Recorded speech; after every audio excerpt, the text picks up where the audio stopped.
भागवत भगवान की जय हो। श्री सुखदेव जी महाराज की जय हो। जगत गुरु श्रीमद महाप्रभु जी वल्लभाचार्य जी की जय हो। सदगुरुदेव की जय हो। भागवत जी વેદવ્યાસજી રચિત જે મહાપુરાણ છે તેનું સંસ્કૃત અને ગુજરાતીમાં અનુવાદ સાથેનું જે પુસ્તક છે તેનો જ આ ગુજરાતીનો અનુવાદ અહીંયા રાખેલ છે। તો ગઈકાલે ભાગવતજીના અનુવાદમાં સુખદેવજીને પરીક્ષિતે પૂછ્યું હતું, મૈત્રેય મુનિને વિદુરજીએ પૂછ્યું હતું અને સૌનકાદી ઋષિઓએ સુખદેવજીના કૃપાપાત્ર એવા સુતજીને પૂછ્યું હતું, જે ચરિત્ર સતીનું, મહાદેવનું, કે એમને કોઈ સંતાન કેમ ન થયું, ગૃહસ્થાશ્રમ કેમ એમનો લાંબો ન ચાલ્યો, સતીએ કેમ દેહ ત્યાગ કર્યો, તે ચરિત્ર આવ્યું। હવે આગળનો પ્રસંગ ભાગવતજીમાં ધ્રુવ ચરિત્ર વિશે આવે છે। મૈત્રેયજી કહે છે કે સ્વયંભૂ મનુના પ્રિયવ્રત અને ઉત્તાનપાદ એ બે પુત્રો હતા। તેમાં ઉત્તાનપાદને સુનીતિ અને સુરુચિ નામની બે પત્નીઓ હતી। તેમાંથી સુરુચિ ખૂબ જ સુંદર હતી। એણે જ્યારે લગ્ન કરવાનું સ્વીકાર્યું ત્યારે ઉત્તાનપાદને શરત કરીને વચનથી બાંધી દીધા હતા, જેમાં સુનીતિને હવે રાણીનો દરજ્જો નહીં આપી શકાય, એ દાસી થઈને રહેશે અમારી, તો જ હું તમારી સાથે લગ્ન કરીશ, આવી શરત રાખી હતી। આ જે સુરુચિ છે એના લગ્ન થયે ઘણો સમય થયો હતો, પણ કોઈ સંતાન પ્રાપ્તિ ન થઈ। આપ સાક્ષાત સ્વયંભૂ મનુના પુત્ર છે અને આપ આ પૃથ્વીના સમ્રાટ છે। આપના વંશજ તરીકે જે પુત્રની કામના હતી તેમાં બહુ સમય ગયો, પણ પુત્ર ન જ થયો, એટલે પુત્રની પ્રાપ્તિ થાય એવા ભાવ સાથે હવે બીજા લગ્ન કરવા માટે ઉત્સુક થયા। પણ જે સ્ત્રી હતી સામે, જે નક્કી કરવા માટે જ્યારે ગયા, તે સુરુચિ તે ખૂબ સુંદર હતી, એટલે તેની સુંદરતાથી આ ઉત્તાનપાદ મોહી ગયા। પણ સુરુચિએ ચતુરાઈ વાપરી અને જે રાણી સુનીતિ છે એનો દરજ્જો, એ દાસી જો તમે સ્વીકારો એને દાસી તરીકે, એ આપણી દાસી થાય તો હું તમારી સાથે લગ્ન કરું, એટલે કે એમને મોહિત થયેલા જાણી અને આવી રીતે આકરી શરત કરી દીધી અને છેવટે ઉત્તાનપાદે પણ એ શરતને મંજૂર કરી દીધી। આ જે પ્રસંગ છે આમાં ભાગવતજીમાં, એમાં ઉપરાંત એક ઘટના અન્ય પુરાણમાં વિસ્તારથી આવે છે કે જે વખતે આ લગ્ન કર્યા બીજા આવી શરત સાથે, એ જ વખતે થોડાક સમયમાં જ જાણ્યું લગ્ન કર્યા પછી કે જ્યારે આ જે સુનીતિ છે એ ગર્ભવતી રહી છે, એટલે જે પુત્રની પ્રાપ્તિની કામના હતી એ પુત્ર હવે પ્રાપ્ત થશે સુનીતિથી, પણ જે લગ્ન કરતી વખતે શરત કરી કે હવે એ દાસી થઈને રહેશે, એટલે હવે એ ગર્ભવતી થઈ છે એવું જાણ્યું લગ્ન કર્યા પછી, બીજા લગ્ન કર્યા પછી જાણ્યું, એટલે હવે એ જે પુત્ર થશે દાસી પુત્ર જ કહેવાશે। આ રીતે સ્વીકારેલી છે, એની વિનંતીને વચન આપીને બંધાયેલા છે। આવી અસમંજસ સ્થિતિ થઈ ગઈ છે આ ચરિત્રમાં। કેમ થઈ છે એનું કારણ આવશે પછી। એટલે ઉત્તાનપાદે લગ્ન કર્યા પછી ખબર પડી કે મારી પૂર્વ પત્ની તો ગર્ભવતી છે, એને પછી ખબર પડી કે દાડા રહ્યા છે, ગર્ભમાં વાસ છે મારા બીજનો, પણ હવે શું કરી શકે, લગ્ન થઈ ચૂક્યા છે, વચનથી બંધાઈ ચૂક્યા છે। સુનીતિને પુત્ર થયો, તેનું નામ ધ્રુવ રાખ્યું। અને સુરુચિને પુત્ર થયેલો તેનું નામ ઉત્તમ રાખ્યું. ધ્રુવથી ઉત્તમ નાનો હતો, એટલે જે રીતે સૌથી મોટો પુત્ર ગાદી ઉપર આવે પરંપરામાં, રાજાના ધર્મ પ્રમાણે, રાજરીતિ પ્રમાણે, પણ હવે અત્યારે આ શરતથી બંધાયેલી છે એટલે આ દાસી પુત્ર થઈ ગયો, એટલે હવે ઉત્તમ જ ગાદી પર બેસવાનો, એટલે તો એણે આવી શરત કરી હતી. તો હવે જે સ્થિતિ થઈ કે આ તો બાળક છે, આજે દાસી પુત્ર થયો એવું તો પાછળથી થયું, પણ ખરેખર તો રાજાનું બાળક છે. તો રાજાનો બાળક પૂછે માતાને, સુનીતિને, કે મારા પિતા કોણ છે? તો હવે સુનીતિએ કહેવું તો પડે છે કે તારા પિતા તો આ જ છે, સતી સ્ત્રી છે. પિતા તો જે હોય તે બતાવવા પડે આંગળી કરીને. એટલે બાળપણથી જ જેમ બાળક મોટું થાય છે તો એને ખબર છે કે મારા પિતા તો આ જ છે, પણ પિતાએ આપેલું વચન છે એટલે પિતા એને પુત્ર તરીકે સ્વીકારી શકતા નથી. એક દાસીનો દીકરો છે એવી રીતે સ્વીકારે છે. તો દીકરાને ખબર નથી કે આ શું લીલા થઈ છે, કે કેવી શરતને વચન આપીને બેઠા છે આ. એટલે દીકરો સ્વાભાવિક જ જેમ મા પાસે પ્રેમ લાડની અપેક્ષા રાખે એમ એ પિતા પાસે પણ રાખે. એટલે પિતા પાસે વળી વળીને જવાનું એને મન થાય, પણ મા એને ખેંચી લે, કેમ કે જવાબદારી છે દાસીની. હવે દાસી થઈ ગઈ છે ને, પેલા વચન એવું આપેલું છે, એટલે દાસીની જવાબદારી છે કે રાણી બેઠા હોય, સુરુચિ બેઠી હોય તો એ આમ આંખ કાઢે, આ શું છે, તારા પુત્ર કેમ અમારા પતિ પાસે, રાજા પાસે આવી રહ્યો છે, હટાય. એટલે તરત એને ખેંચી લે. તો બાળક ક્યાં સુધી પિતા વગર રહી શકે? જેમ જેમ મોટો થતો ગયો તેમ એક દિવસ રાજા ઉત્તાનપાદ સુરુચિના પુત્ર ઉત્તમને ખોળામાં બેસાડીને લાડ લડાવી રહ્યા હતા. બીજી જે સ્ત્રી છે એનાથી જે થયેલો છે ઉત્તાનપાદનો એ પુત્ર ઉત્તમ, એને વાલ કરી રહ્યા હતા, પુચકારી રહ્યા હતા. તે જ વખતે આ ધ્રુવ પણ હવે સમજણો થયો છે, આજે એની માતા ત્યાં નહોતી, તેથી તે ધ્રુવ પણ પોતાના પિતાના ખોળામાં બેસવાનો ભાવ કરી અને એ તરફ ગયો. આ ધ્રુવજીનું પણ અન્ય પુરાણમાં વર્ણન છે કે કેમ આ સ્થિતિમાં મુકાયા છે, આવું કેમ થયું છે, એનું વર્ણન અન્ય પુરાણમાં આવે છે. કે આ જે ધ્રુવ છે એ કોઈ સાધારણ રાજકુટુંબનો જીવ નથી. આ ધ્રુવ છે એ તો પૂર્વજન્મમાં એક તપસ્વી ઋષિ મુનિ છે એમનો પુત્ર હતો. ત્યારે ખૂબ બાળપણમાં જ એવું, એના પૂર્વજન્મમાં પણ એ ઋષિ મુનિનો પુત્ર હતો, એટલે મુનિ જ હતો. એટલે પ્રભુની પ્રાપ્તિની આરાધનામાં એ વખતે પણ તપ કરેલું કઠોર, ગયા જન્મમાં પણ ખૂબ કઠોર તપ કરેલું, બસ થોડુંક જ બાકી હતું પ્રભુ પ્રાપ્તિ કરી લેવામાં. સંસાર તો નાશવંત છે, દુઃખમય છે, આદિ વ્યાધિથી ભયંકર પીડા આપનારો છે. એવો વૈરાગ્ય હોવાથી તે એવા સુંદર મુનિના ઘરમાં જ જન્મ પામેલો, તો પછી આવી રીતે રાજાના ઘરમાં કેમ આવ્યો? એની પાછળનો આ પ્રસંગ એ અન્ય પુરાણમાંથી મળે છે કે જ્યારે તે પૂર્વજન્મમાં મુનિનો પુત્ર હતો અને જે સ્થિતિ થઈ છે કે હવે એને ફરીથી જન્મ એક રાજાના ઘરમાં આવ્યો છે, જે ખરેખર તો યોગ્ય નથી. જેને ભોગ ભોગવવાના હોય અને એ રીતનો ભાવ કરીને જેણે તપ પૂર્ણ કર્યું હોય તો એ રાજાના ઘરમાં જન્મે. એમ તો કંઈ જન્મી ના શકે, કશું ગણિત વગર નથી થતું. મારા શ્યામના સરવાળા ખોટા હોય નહીં, એની ગણતરીમાં ગોટાળા હોય નહીં. એમનો હિસાબ તો કેટલો બધો હશે, જે કરોડો જીવોને પાલન પોષણ અને સંહાર કરી લે છે. તો શું એમને નહીં ખબર હોય કે આ મુનિનો દીકરો થઈને અહીંયા રાજાના પુત્ર તરીકે કેમ અવતર્યો હશે? એ તપસ્વી મુનિનો પુત્ર હતો.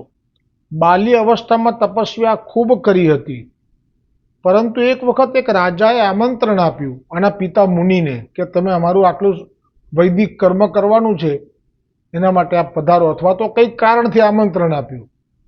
તો તે વખતે આ પુત્રને સાથે લઈને ગયા છે મુનિ. ત્યારે આ પુત્રએ જઈને એ રાજાનું ઐશ્વર્ય જોયું. ત્યાં મહેલમાં હાથીદાંતના પલંગ જોયા, મણિમય દિવાલો જોઈ અને હીરામય મૂર્તિઓ જોઈ અને સુવર્ણની ભીત જોઈ અને ખૂબ બધું ભોજન સામગ્રીમાં વિવિધતા જોઈ. આ બધું જોયા પછી તેમને પણ આવો જ એક ભોગ ભોગવવાની કામના તે વખતે ઉત્પન્ન થઈ ગઈ. તેથી આ જન્મે ક્ષત્રિય કુળમાં રાજા ઉત્તાનપાદથી તેમનો જન્મ થયો. તપસ્યા, બ્રહ્મતેજ એનો જે મહિમા છે એ તો આવી ગયો. સૌભરી મુનિને ખૂબ હજારો વર્ષનું તપસ્યાઓનું પ્રભાવને કારણે એટલું બ્રહ્મતેજ હતું આપની પાસે કે હવે આપને બસ પ્રભુથી થોડીક જ દૂરી હતી. યમુનાજીમાં આપ તપ કરી રહ્યા હતા. પણ માછલીઓમાં પણ મુખ્ય રાજા રાણી એવું હોય, જે મધમાખીમાં હોય, સિંહ સિંહણમાં હોય, એવી રીતે. તો એ યમુના જળમાં માછલી અને માછલો રાજાઓ જે મુખ્ય એ સમાગમ કરી રહ્યા હતા.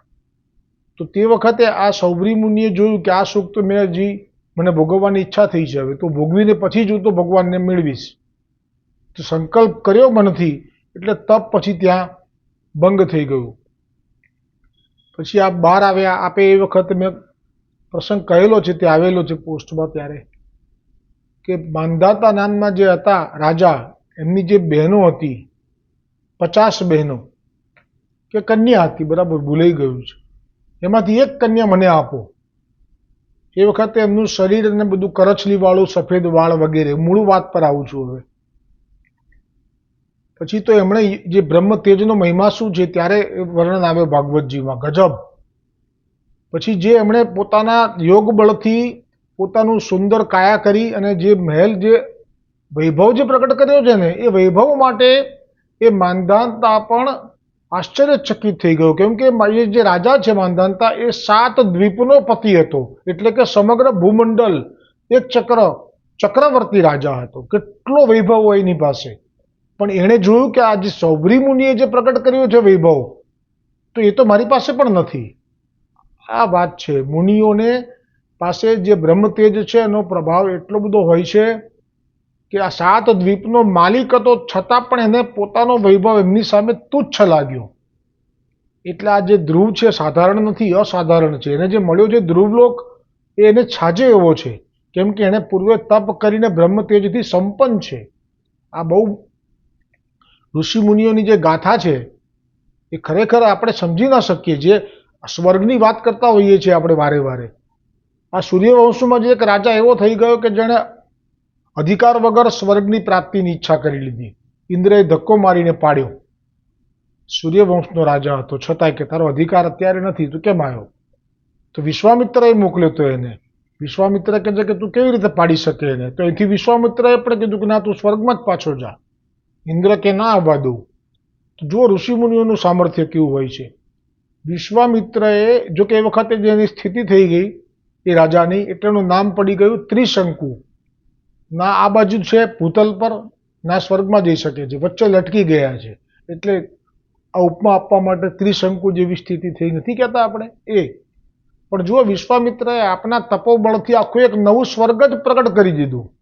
અને એ સ્વર્ગમાં જે સામગ્રી, અપ્સરાઓ અને જે વૈભવ આ જે સ્વર્ગમાં છે, બ્રહ્માંડના ભગવાન વિષ્ણુએ પ્રગટ કરેલા, એના કરતાં અધિક તો આ સ્વર્ગમાં પ્રગટ કરી દીધું. એટલે આ બધું જે છે ઋષિ મુનિઓનું સામર્થ્ય, એને કોઈ આંકી ના શકે. એ તો આપણે ખાલી માણી શકીએ આ શ્રવણ દ્વારા, કે આ ભૂતલ ઉપર, આપણી ભારત ભૂમિ ઉપર કેવા કેવા સામર્થ્યવાન લોકો, મુનિઓ પ્રગટ થયા છે. જેમ કે હમણાં જો આ ગંગાજીનું પ્રાગટ્ય થયું, ભગીરથજી લઈને આવી રહેલા, જાહ્નવી નામના ઋષિ, એ જે હૈહવ, જે આ સુદર્શન ચક્રનો અવતાર જે થયા સહસ્ત્રાર્જુન, એમના પૂર્વજોમાં આ જાહ્નવી નામના ઋષિ થયા, કે જે તપ કરી રહ્યા હતા. અને જે પહેલી વખત જ્યારે ગંગાજી આવે એટલે કોરા પ્રદેશમાં બધું ખડક તોડતા, આપનો પ્રચંડ પ્રવાહથી ખળભળાવતા આવી રહેલા હતા. હવે જાહ્નવી ઋષિનું તપમાં ભંગ પડ્યું અને જે કમંડળને બધું વહેવા લાગ્યું, એની સાથે તો આપે એ જે ગંગાજીને એમ હતું કે ભૂતલ પર મારું કોઈ વેગ સહન નહીં કરી શકે. પછી મહાદેવજી જટામાં પધરાવ્યા છે, હજી જટામાં જ છે, 3 જ ધારા બહાર કાઢી છે. તો એ 3 ધારાને પણ એમ જ હતું કે હજી પણ મારો વેગ કેટલો બધો છે, આ ખડકો તોડી નાખું છું. તો જાહ્નવીજીની ચિંતા કર્યા વગર જાહ્નવીજીના કમંડળને વેવડાવીને ચાલ્યા. તો જાહ્નવીજી ઋષિનું નામ જુદું છે, પહેલા જાહ્નવી પછી પડ્યું. ના, ગંગાજીનું નામ ગંગા હતું, જાહ્નવી હવે પડશે. ક્યારે? તો કે જાહ્નવી ઋષિએ ગંગાજીને અભિમંત્રિત કરી જે વહી રહેલા એમને જ બધી પી ગયા. અગસ્ત્ય મુનિએ સમુદ્ર આખો પીધેલો છે એવી રીતે આ બધું પી ગયા. ગંગાજી એમના શરીરમાં ચાલ્યા ગયા. જે લઈને આવ્યા છે સ્વર્ગમાંથી ઉતરેલા શિવજીના જટામાંથી વહી રહેલા એ બધા ગયા જાહ્નવીજીના શરીરમાં. પછી ભગીરથે કહ્યું કે અમારા જે કાકાઓ છે જેમની રખ્યા થઈ ગઈ છે, રાખ થઈ ગઈ છે, એમના કલ્યાણ માટે અમે તપ કરતા રહ્યા છીએ પરંપરાથી. છેક હજી હવે અમારું આ ભાગ્ય ખુલ્યું છે કે એમની મુક્તિ માટે આ ગંગાજી ત્યાં જઈ રહ્યા છે, ગંગાસાગર. આપ કૃપા વિચારો. તો ઋષિ મુનિ તો ખૂબ જ કરુણાશીલ હોય છે, તો આપે આપણી જાંગ ચીરી અને વળી પાછી ગંગાજીને પ્રગટ કર્યા. એટલે જ્યારે કોઈ યોગ ભ્રષ્ટ ઋષિમુનિનો પુત્ર હોય તો એનો મહિમા એ સાધારણ રાજાઓની સામે તો અનેક ગણો થઈ જાય છે. એટલા માટે અહીંયા જે વૈભવ જોયો અને મનમાં કામના થઈ જેમ સૌભરી મુનિને થઈ, એટલે હવે એ જે કામના થાય તો અમારા પ્રભુ કેવા છે કે જ્યાં સુધી મનમાં વિકાર છે, વાસના છે, લોભ છે, તૃષ્ણા છે, તો ત્યાં સુધી તો પ્રભુ એનો અંગીકાર જ કરતા નથી. નારદ મુનિને જ્યારે ભક્તિ માટે પ્રોત્સાહિત કરવાતા તો દર્શન આપી દીધા, તો એવા દર્શનમાં એવા ગદગદ થયા અને પછી અંતર ધ્યાન થયા તો નારદ મુનિ તો રહી ના શક્યા, વિરહ વ્યાકુળ થયા. પણ ભગવાનના શબ્દો આકાશવાણીથી આ જ હતા કે મેં તારી ભક્તિનો તારો ભાવ જાણીને મેં તને દર્શન આપ્યા છે કે તારી ભક્તિ વધારે દ્રઢ થાય એટલા માટે. પણ હજી તારી જ્યાં સુધી વાસના નહીં જાય, જ્યાં સુધી તારી અંદર લોભ, તૃષ્ણા, કામના નહીં જાય, ત્યાં સુધી તને મારા એ દર્શન હવે નહીં થાય. એટલે આ એક વખત આવો ભાવ થઈ ગયો ધ્રુવજીને પૂર્વજન્મમાં કે હજી મારે રાજાના આ બધા ભોગ ભોગવવાના તો રહી ગયા. તો પછી ભગવાન એને પછી એ જે પદમાં તપસ્યા કરી છે એનું જે સાચું ફળ છે પ્રભુની પ્રાપ્તિ એ ન આપી શકે. કારણ કે એક વખત ખટાશ થઈ જાય પછી એ કામમાં ના આવે. ભક્તિમાં તો નિર્મળ ભક્તિ જોઈએ, નિષ્કામ ભક્તિ જોઈએ. જો કે સગુણમાં આપણા પ્રભુ તો જેવો ભાવ એવું લોક બધા પ્રગટ કર્યા છે. અને જો પુષ્ટિ માર્ગ છે એ પતિના ભાવથી પ્રભુને ભજવાના છે. એમાં તો કોઈ પણ કામ હોય, તૃષ્ણા હોય અને વાસના હોય, પણ જે પ્રભુ પરક હોય છે તો ત્યાં કોઈ બાધક નથી. ત્યાં તો ઉપરથી એનો આનંદ અનેક ગણો વધી જાય છે, કેમ કે પ્રભુ પરક છે. તો આ રીતે આપે પૂર્વજન્મમાં એ રાજાના આમંત્રણને માન આપી પિતાની સાથે ગયા, વૈભવ જોયો અને એ મનોરથ થયો. એટલે આ જન્મે એમને આ રાજાના ઘરમાં જન્મ થયો. હવે જ્યાં ધ્રુવજીને પણ પોતાના પિતાજીના ખોળામાં બેસવાનું મન થયું તે વખતે તેની એ વાત ઉત્તાન પાદે જાણી કે આ પણ મારો પુત્ર છે. સાચો તો આ છે, એની પત્ની તો કેવી સુશીલ, એની મા તો કેવી સુશીલ છે, સુનીતિ નામ એવા ગુણ હતા, અને આ સુરુચિ આના પણ નામ એવા ગુણ હતા. બધી જગ્યાએ ભોગ ભોગવવાની કામના, સુનીતિ એટલે પ્રભુ જેમ રાખે એમ રહેવાનું અને નીતિ નહીં છોડવાની, એવા જ એના ગુણ હતા. એટલે અમને સ્વાભાવિક જ ધ્રુવ માટે પોતાનો પુત્ર છે પણ હવે દાસી પુત્ર થઈ ચૂક્યો છે, વચન આપી ચૂક્યા છે. એટલે ઉત્તાન પદે જાણ્યું કે આ મારા ખોળામાં આવવા માટે લાલાયિત છે, પણ ત્યાં બાજુમાં જ એની બેઠેલી સુરુચિના ભયથી એને ખોળામાં લીધો નહીં. તે સમયે ઘમંડ ભરેલી સુરુચિએ પોતાની શોક્યના પુત્ર ધ્રુવને, એની માં અત્યારે હાજર નથી હોય ને, ત્યારે તો માં જ ખેંચી લેતી હતી અત્યાર સુધી, પણ આજે યોગ એવો બન્યો કે માં હાજર નહોતી અને પેલો આવી ગયો અચાનક. અને જ્યાં આવી રીતે બેસવા ગયો એના પતિએ જોયું કે બેસાડવા દઉં, પણ પતિની હિંમત નહોતી, કારણ કે પત્નીથી દબાઈ ગયેલો હતો ચોખ્ખી ભાષામાં. એટલે કહી દીધું એ ધ્રુવ બાળકને, 6 વર્ષના બાળકને કહી દીધું કે દીકરા, તું રાજ સિંહાસન પર બેસવાનો અધિકારી નથી. તું પણ મહારાજનો પુત્ર તો છે, તેથી શું થઈ ગયું? તને મેં મારી કુખમાં ધારણ કર્યો નથી. ઇબ્લીસ વચનથી બાંધેલા છે એટલે કહી શકે છે આવું. તેથી જ હજી તો તું નાદાન છે. તને ખબર નથી કે તે કોઈ બીજી દાસીના ગર્ભથી જન્મ લીધો છે. ભલે પિતા તારો આ છે, પણ તે જન્મ લીધો છે દાસીથી લીધો છે. તેથી તારે મહારાજના ખોળામાં બેસવાની ઈચ્છા કરવી જોઈએ નહીં. જો તને મહારાજના ખોળામાં બેસવાની તથા આ રાજ્યનું સુખ ભોગવવાની ઈચ્છા હોય તો તપસ્યા કરીને પરમ પુરુષ શ્રી નારાયણની આરાધના કર અને તેઓ પ્રસન્ન થાય ત્યારે તેમની પાસેથી મારા ગર્ભથી જન્મ લેવાનું વરદાન માંગજે. આ શું વાત કરે છે, કેવી વાતો એની હોય છે. જુઓ, આ ભગવાન પ્રસન્ન કરવા માટેનું તપ કરવાની પ્રેરણા આપે છે. હવે ભગવાન પ્રસન્ન થઈ જાય પછી શું બાકી રહે? પણ તોય એ કહે છે કે તું એમની પાસે એવું માગજે કે તારો જન્મ મારા ગર્ભથી થાય. આ અતિશયોક્તિ થઈ ગઈ એના બોલવામાં. બાકી બધું બહુ સુંદર કહેવાય. પ્રભુને પ્રસન્ન કરવા એ તો બહુ સુંદર. માં પોતે કહેશે, આખું છૂટું પાડી દેશે માં, કે આ સુધી પહોંચી જાય પછી તો આના ગર્ભમાં જન્મ લેવા માટે થઈને ભગવાનને કહેવાની જરૂર ના પડે. ભગવાનની પાસે તો અનેક રસ્તા છે કામના પૂરી કરવાના. એટલે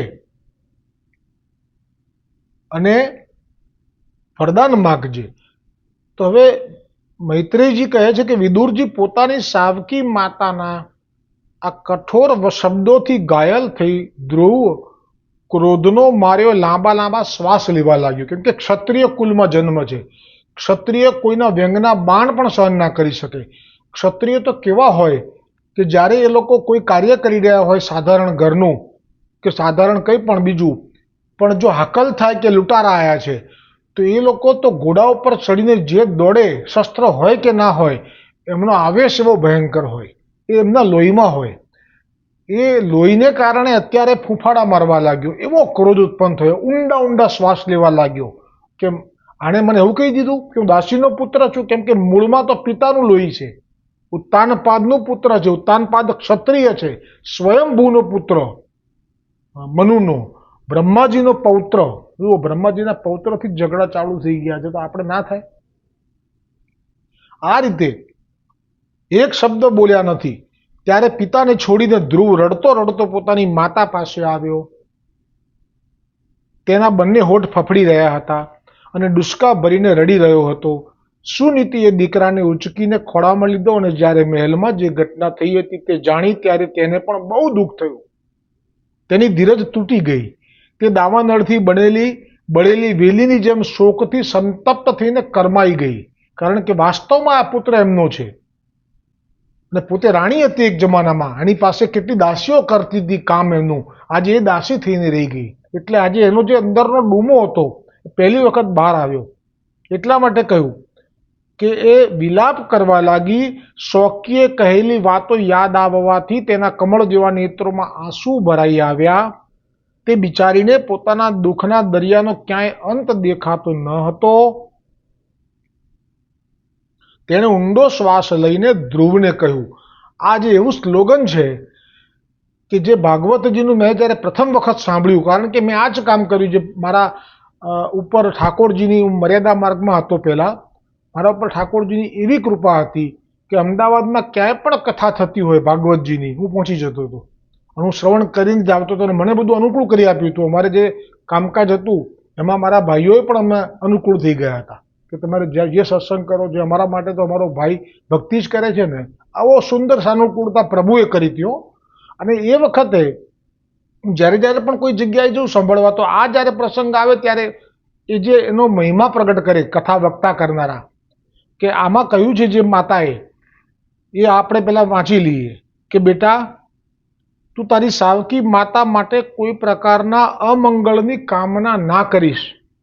કારણ કે જે મનુષ્ય બીજાઓને દુઃખ આપે છે અથવા તો બીજાઓનું બુરું ઈચ્છે છે એ પોતે જ તેનું ફળ ભોગવવું પડે છે. વળી સુરુચિએ જે કંઈ કહ્યું છે તે બરોબર છે. કારણ કે તે મુજ અભાગણીના ગર્ભથી જન્મ લીધો છે બેટા. એટલે આ જે વાત થઈ ને, તો એ બહુ એનો ભાવ તો બહુ ઉત્તમ છે કે જીવનમાં ક્યારે પણ કોઈ ગમે તેવો પણ આપણને દુઃખી કરવા માટે નિમિત્ત બની જાય. કેમ કે આ બધું કર્મને આધીન છે. કોઈ નિમિત્ત બની જાય, બહુ જ દુઃખ આપી દે આપણને, તો એના માટે પણ અંદરથી એનું બુરું થાય એવો ભાવ જો કરીએ છીએ તો એ કહે છે કે આમાં તો આટલું લીધું છે. એમાં પણ વાસ્તવમાં એવું કહે છે કે એ બધું બ્રહ્માંડમાં ફરીને પાછું જેણે આવું વિચાર્યું છે એને જ હાનિ કરે છે. એટલે આપણું વિચારેલું આપણને જ કષ્ટ આપે, આગળ કદાચ આવશે આપણને જ કષ્ટ આપનારું બને છે. એટલે એટલી સુંદર આ સલાહ છે કે તું એ જે એણે કર્યું છે એની પર તું ના જઈશ, કે એનું તું અમંગળ ના વિચારીશ, કશું જ નહીં.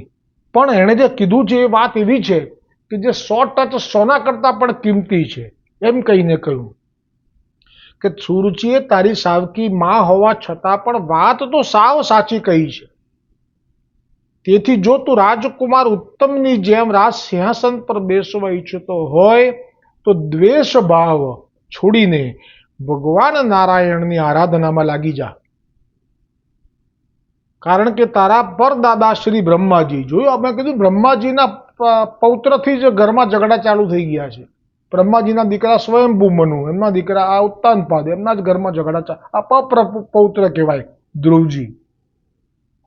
તે કહે છે કે તારા જે પરદાદા છે બ્રહ્માજી, તેમની જ બ્રહ્માજી એમણે પણ નારાયણની આરાધના કરીને આ બ્રહ્મનું પદ પ્રાપ્ત કરી લીધું છે.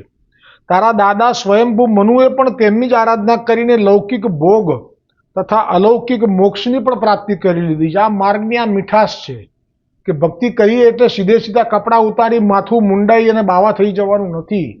ભક્તિ કરીએ એટલે લૌકિક સુખ, લૌકિક ભોગની જે કામના હોય એને પણ ભોગવવાની, પણ સાથે ભાવ રાખવાનો કે આ નશ્વર છે, સૌ નાશ થશે, પછી ત્રાસ થશે, એક દાડો શ્વાસો શ્વાસ જશે, શ્વાસે શ્વાસે હરીને ભજવાનું, જન્મીને છે મેળવવાનું.